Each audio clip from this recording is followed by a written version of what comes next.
Once upon a time, faith was the world's greatest currency. It built cathedrals, inspired empires, and gave meaning to generations who would never meet.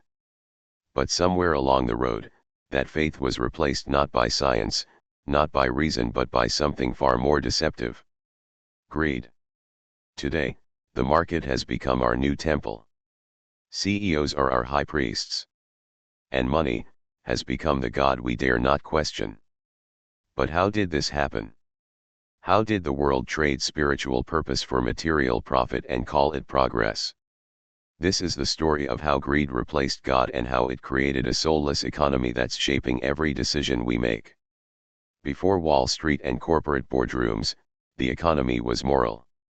In medieval Europe, money existed but it was tethered to a divine order. Merchants traded under the watch of the church.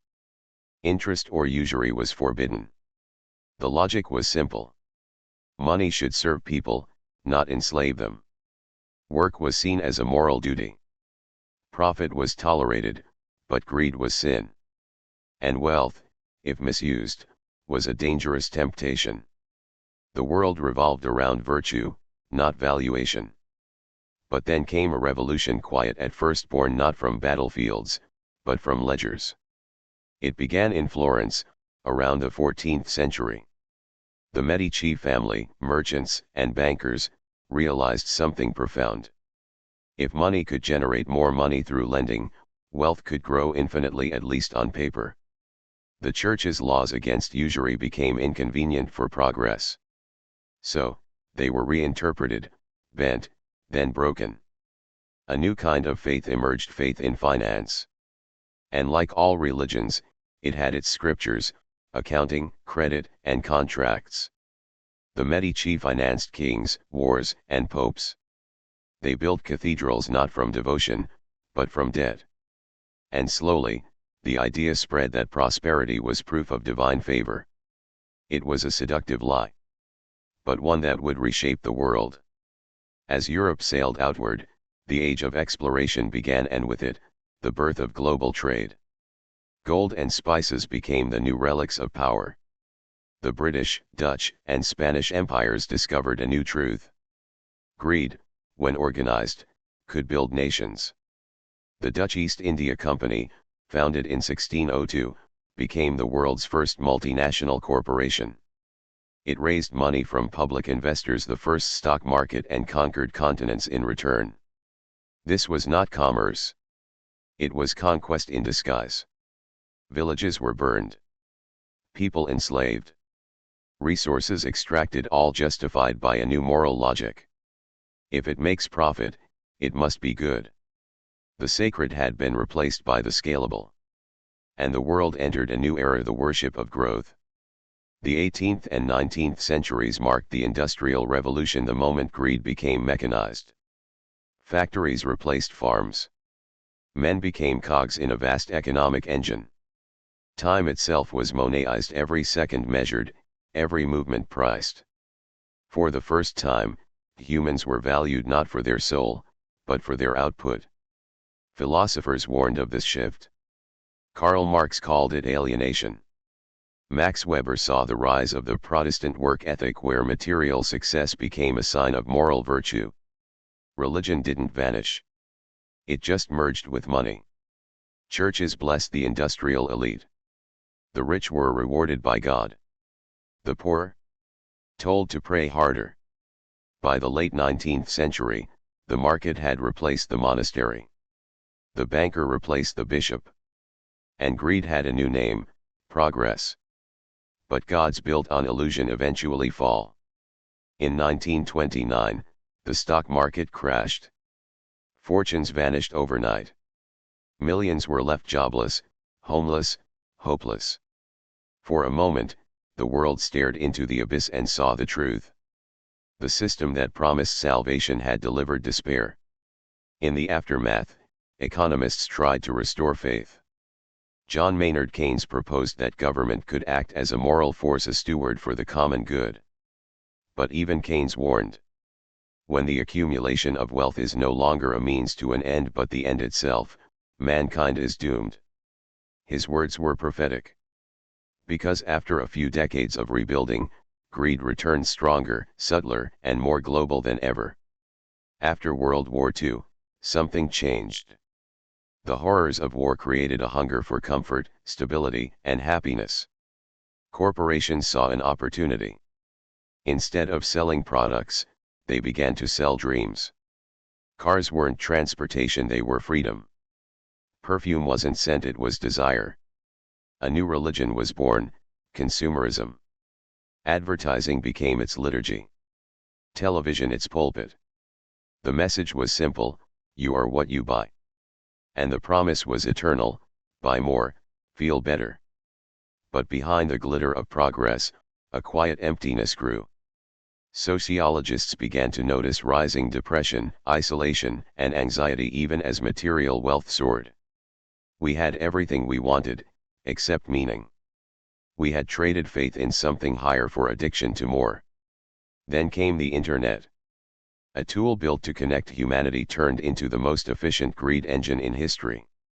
Money was no longer paper, it was data. Greed was no longer personal, it was algorithmic. Tech giants discovered what priests and merchants had always known. If you control attention, you control belief. Social media transformed envy into engagement. Every scroll became a transaction. Every click a confession. And just like that, capitalism found immortality.